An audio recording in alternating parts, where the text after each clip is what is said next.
नमस्कार दोस्तों, मैं आराध्य मुदगल। मैंने अपनी इंजीनियरिंग की पढ़ाई आईआईटी बीएचयू से कंप्लीट करी है।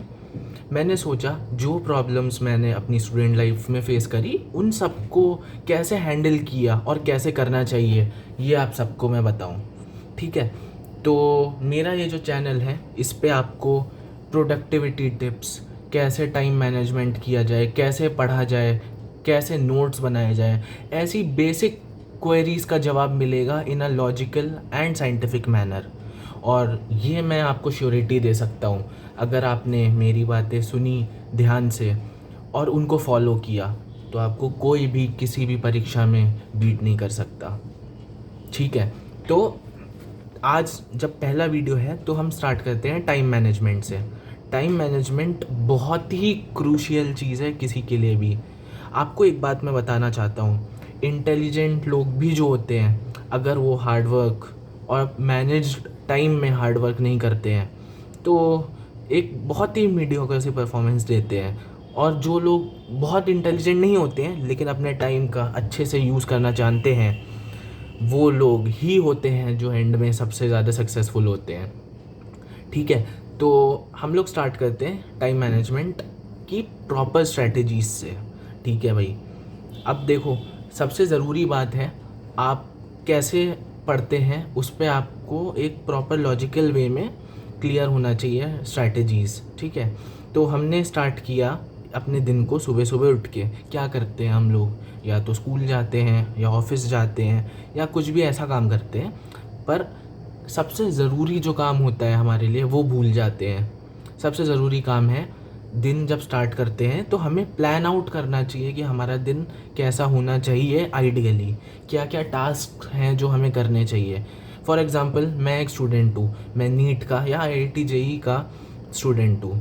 ठीक है, तो मैं अपना दिन जब स्टार्ट करूँगा सुबह उठ के फ्रेश होके, मेरा सबसे पहला जो काम होगा वो होगा कि एक प्रॉपर लिस्ट बनाऊँ टॉपिक्स की जो मुझे कंप्लीट करने हैं। ठीक है, बहुत टाइप्स ऑफ क्वेश्चंस होते हैं, बहुत टॉपिक्स होते हैं, तो मुझे ये क्लियर रखना है कि भाई आज मैं ये टॉपिक पढ़ूँगा। इस टॉपिक में या तो मैं थ्योरी पढ़ूँगा या क्वेश्चंस लगाऊँगा।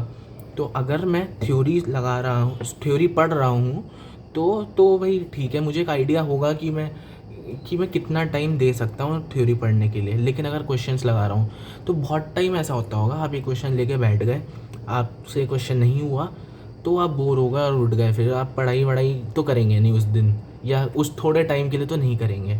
तो उससे बचने के लिए सबसे अच्छा तरीका है, जब आप डे स्टार्ट करें तो एक लिस्ट बना लीजिए कि मैं फॉर एग्ज़ाम्पल XYZ टॉपिक आज उठाऊँगा। थ्योरी अगर क्लियर नहीं है, थ्योरी पढ़ूँगा और उसके बाद में क्वेश्चंस लगाऊंगा। और क्वेश्चंस भी ऐसे लगाऊंगा कि अगर थ्योरेटिकल क्वेश्चंस हैं, ऑब्जेक्टिव क्वेश्चंस हैं, तो मैं एक लिस्ट बना लूँगा कि एटलीस्ट मुझे 5 MCQs तो आज करने ही करने हैं। ठीक है, अब जो रिमेनिंग टाइम मेरा दिन का है, कई लोग होते होंगे आप में से जो स्कूल्स जाते होंगे, कॉलेजेस जाते होंगे, स्कूल जाते होंगे, तो कॉलेज तो अब जाना है आपको आगे जाके। तो जब आप पढ़ाई करेंगे तो आपको एक आइडिया रहेगा कि आज मेरे पास दिन में इतना टाइम है। स्कूल से आने के बाद खाना पीना ये सब हटाने के बाद, देखिए दिन में 24 घंटे होते हैं, जिसमें से आप 7 से 8 घंटे सो लीजिए। मान लीजिए मैं जैसे 7 घंटे सोता हूँ, तो उसके बाद भी मेरे पास 17 घंटे बचे, और उन 17 घंटे में से मान लीजिए मैं 5 घंटे बर्बाद कर देता हूँ, तो भी प्रोडक्टिव जो टाइम है मेरे पास वो पूरे पूरे 12 घंटे है। तो अभी मैं आपको कुछ स्ट्रैटेजीज़ बताऊंगा। एक टेक्निक होती है पोमोडोरो टेक्निक, वो कैसे होती है, कैसे अप्लाई करनी होती है, अभी आपको वीडियो में आगे पता चलेगा। ठीक है, लेकिन सबसे पहला काम तो है हमें दिन अपना स्केड्यूल और प्रायोरिटाइज़ करना है, हमें दिन में क्या काम करना है। हमने चलिए बना लिया टास्क लिस्ट, ये आपका पहला पॉइंट है, इसे आप लिख लीजिए कहीं पे वीडियो पॉज करके, बहुत ज़रूरी चीज़ है। तो हमने बना लिया एक टास्क लिस्ट जो है। अब जो टास्क लिस्ट है हमारी, उसमें हमें क्लियर डेडलाइन सेट करनी है अपने काम के लिए। भाई अगर 5 क्वेश्चन हमने मान लीजिए सेलेक्ट करें आज करने को, तो उन 5 क्वेश्चंस में से हो सकता है हम किसी क्वेश्चन में अटक जाए, तो हमें आइडिया होना चाहिए कि हम भाई कुछ भी हो जाए किसी क्वेश्चन में 20 मिनट से ज़्यादा टाइम नहीं दे रहे हैं। ठीक है, तो कोई क्वेश्चन हमने उठाया, हमें नहीं समझ आया कैसे सॉल्व करना है, तो हम दिमाग लगाएंगे उसमें, ऑब्वियसली कहीं से कोशिश तो करना है कि हमें आंसर्स डायरेक्टली नहीं देखने हैं किसी भी क्वेश्चन के। नहीं सॉल्व हुआ या हमें कुछ भी आइडिया नहीं आ रहा कि ये कैसे करा जा सकता है, तो हम फिर सोल्यूशन देखेंगे और उसके बाद उसको फिर से सॉल्व करेंगे। तो 20 मिनट्स आपके या 15 मिनट्स होने चाहिए, 15 मिनट डेडिकेटेड सोचने के लिए। और अगर उसमें आपको नहीं आया समझ तो एक काम करिए, आप उस क्वेश्चन को साइड में रखिए और आगे वाला क्वेश्चन करिए। कोई तो होगा क्वेश्चन आपसे, तो जो आपने टाइम अपना सेट किया हुआ है क्वेश्चन करने का, तो उसमें आप प्रॉब्लम सॉल्व कर रहे हैं। इससे आपको आइडिया भी लगेगा कि मैं कितने क्वेश्चंस कर रहा हूँ, कौन कौन से टॉपिक वीक है। और एंड में जब वो टाइम ख़त्म हो जाए तो उसके बाद फिर जो जो क्वेश्चंस नहीं हुए हैं उनके सोल्यूशन समझिए कि उसका क्या कंसेप्ट है, बेसिक कंसेप्ट। फॉर्मूला लगाने से कुछ नहीं होता जब तक आपको बेसिक कंसेप्ट नहीं पता है किसी भी चीज़ का, ठीक है। दूसरी चीज़ मैंने जो ऑब्ज़र्व करी थी वो ये थी कि मैं बहुत ही मल्टीटास्किंग करता था। भाई एक मैं असाइनमेंट भी कर रहा हूँ, थोड़ी देर में मैंने कोई और चीज़ पकड़ ली कि ये भी कर लूँगा। और ऐसा मेरे माइंड में रहता था स्टार्टिंग में कि मैं सब कुछ दिन के एंड तक तो कर ही लूँगा, जो कि सच बता रहा हूँ मैं ऑनेस्टली बिल्कुल सही चीज़ नहीं है। कंप्यूटर्स में तो देखिए मल्टीटास्किंग या मोबाइल फ़ोन्स जो हैं बहुत अच्छी मानी जाती है कि जितना ज़्यादा मल्टीटास्किंग है उतना अच्छा है, पर हम इंसानों के लिए ये चीज़ नहीं है अभी, ठीक है। ये बात एकदम क्लियर रखिए, एक बार में एक ही काम करना है आपको, ठीक है। हाँ, और दूसरी चीज़ ये है कि जैसे आप कोई भी काम कर रहे हैं तो उस टाइम कोई डिस्ट्रैक्शन नहीं होना चाहिए आपके लाइफ में। डिस्ट्रैक्शन के सोर्सेज क्या हैं? सबसे ज़्यादा तो आपका फ़ोन ही है, ठीक है। तो जो फ़ोन है आपका, फ़ोन को साइलेंट मोड पे रख दीजिए, या अगर आपको लगता है कि भाई मैं बार बार फ़ोन उठा लेता हूँ, तो अपने घर पे आपके जो पेरेंट्स हैं उनको दे दीजिए कि थोड़े टाइम के लिए इस फ़ोन को आप प्लीज़ रख लीजिए, जब मैं पढ़ाई कर लूँ उसके बाद आप मुझे दे दीजिएगा।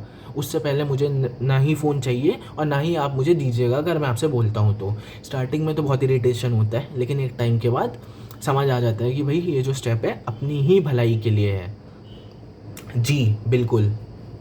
तो एक तो ये चीज़ हो गई। अब मैं आपको बताता हूँ कि आपका जो टाइम है, बहुत लोगों के साथ ये होता है, मेरे साथ होता था कि मैं कोई भी चीज़ पढ़ने बैठा तो पढ़ाई मैंने स्टार्ट करनी, और पढ़ाई स्टार्ट करी, थोड़ा सा पढ़ा, 2 लाइन पढ़ी मैंने, उसके बाद मेरी सोच कहीं और चली गई।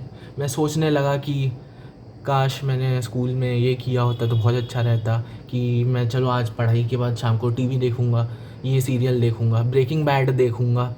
तो ये सोचते सोचते कब मैं ब्रेकिंग बैड के अंदर एक कैरेक्टर इमेजिनरी प्ले करने लगता था मुझे खुद नहीं पता चलता था। तो ये बहुत बड़ी वीकनेस होती है जिसे आप सबको ओवरकम करना है। तो इसके लिए एक तरीका होता है, साइंटिफिकली अप्रूवन तरीका है, उसको बोलते हैं पोमोडोरो टेक्निक। तो पोमोडोरो टेक्निक जो होती है ये बेसिकली ऐसा कहती है कि कोई भी इंसान 25 मिनट कंटिन्यूअसली किसी चीज़ पे फोकस रख सकता है, और उसके बाद चांसेस हैं कि उसके अटेंशन जो है वो ब्रेक हो। तो इससे बचने के लिए आपको क्या करना होगा? इससे बचने के लिए आपको 25-25 मिनट के इंटरवल्स में पढ़ना होगा। कैसे पढ़ना है अब मैं आपको बताता हूँ। सबसे पहली चीज़, आप जैसे स्प्रिंट होती है, मैराथन होती है, उसमें ये होता है कि भाई आपने एक रेस रन करी, फिर एक छोटा सा ब्रेक हुआ, फिर आपने दूसरी रेस रन करी। वैसे ही आपको पढ़ाई में भी करना है कि जो आपका स्प्रिंट है उसके बीच में आपको कोई और काम नहीं करना, आपको वॉशरूम तक नहीं जाना है, ठीक है। उसके लिए जो बाद में ब्रेक है 25 मिनट के, वो ही यूज़ करना है। आपको अपने ऊपर स्ट्रिक्ट होना पड़ेगा थोड़ा सा, तब जाके आप में एक डिसिप्लिन आएगा पढ़ने के लिए। और ये बात मैंने बहुत देर बाद रियलाइज़ करी। अगर मैं आपकी स्टेज में होता और तब मुझे ये बात कोई बताई होती किसी ने, तो मुझे बहुत फ़ायदा होता उससे। अब भी हो रहा है, तो मैं चाहता हूँ आप सबको ये अभी से ही फ़ायदा होने लगे, ठीक है। तो हम ऐसा करते हैं कि 25 मिनट्स, बस 25 मिनट्स के 4 इंटरवल्स में पढ़ाई करेंगे। कैसे करेंगे?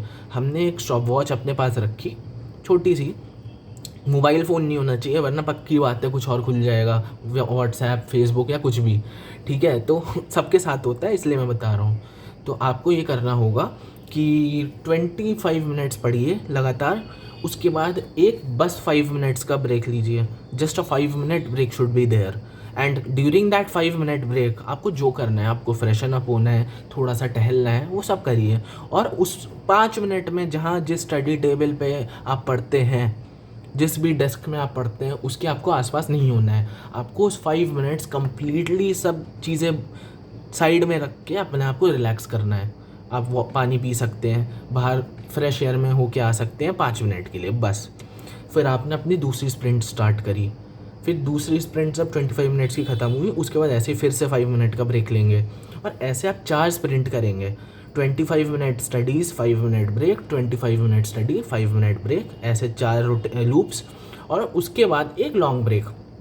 लॉन्ग ब्रेक का मतलब हुआ आधे घंटे का ब्रेक, ठीक है। तो आधे घंटे का जो ब्रेक है उसमें आप कुछ भी करिए, आप थोड़ा रिलैक्स कर लीजिए, थोड़ा एक पावर नैप ले लीजिए, टीवी देख लीजिए थोड़ी देर। टीवी वैसे क्या ही आता है आजकल टीवी में, सबको पता है। तो आप वो लेकिन आधे घंटे सेल्फ आपका टाइम है उसके लिए यूज़ कर सकते हैं। तो देखिए आपने ये स्प्रिंट करी, आपको ब्रेक्स भी मिलते रहे और जो 25 मिनट का टाइम है उसमें आपको इतना स्ट्रिक्ट होना पड़ेगा कि किसी की कॉल आ रही है ना, तो कॉल भी आप उसको रिजेक्ट कर दीजिए मैसेज से, या अगर आपके पास फ़ोन है, वरना तो आपके पास होना ही नहीं चाहिए आइडियली फ़ोन, कि मैं बात करूँगा तो 25 मिनट के बात करूँगा। ये बहुत ज़रूरी चीज़ है सबके लिए। तो ऐसे करके आप पढ़ेंगे तो देखिए आपने 25-25 मिनट के 4 स्प्रिंट करे। आपका आइडियली ऐसे कितना टाइम हो गया बताइए 4 स्प्रिंट में? 100 मिनट। 100 मिनट आप कंसंट्रेशन के साथ पढ़े, क्योंकि ब्रेक्स तो आपने साइड में ले ही लिए ऑलरेडी। तो अगर आप 100 मिनट के ऐसे मैराथन्स करेंगे पढ़ाई के, तो इन द लॉन्ग रन आपकी जो स्टडी होगी बहुत ज़्यादा प्रोडक्टिव होगी, क्योंकि आप उस टाइम और कुछ नहीं सोच रहे होंगे। स्टार्टिंग में तो थोड़ी दिक्कत होती है, लेकिन एंड में आपको ही लगेगा कि आप बहुत ज़्यादा प्रोडक्टिव हो गए हैं। और ये जो स्ट्रैटेजी है ये नॉट ओनली एप्लीकेबल है स्टूडेंट्स के लिए, बट ये कंपनी में जो मैनेजमेंट में लोग होते हैं, इंजीनियर्स होते हैं, डॉक्टर्स होते हैं, जो हॉस्पिटल में काम करते हैं, उन लोगों के लिए भी बहुत यूज़फुल है, ठीक है। आई होप आपको ये टेक्निक बहुत अच्छी लगी हो और जो भी मैंने आपको चीज़ें बताई हैं, टिप्स दी हैं, अपने एक्सपीरियंस से अच्छी लगी हो।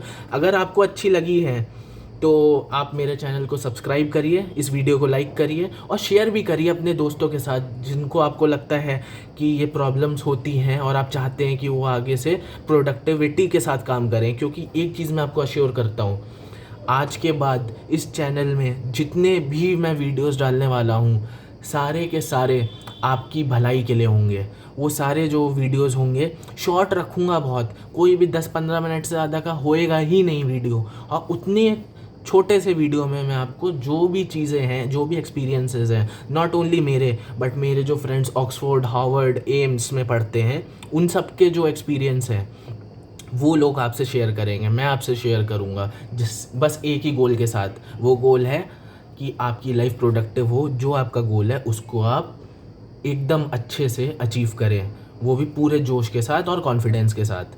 Thank you.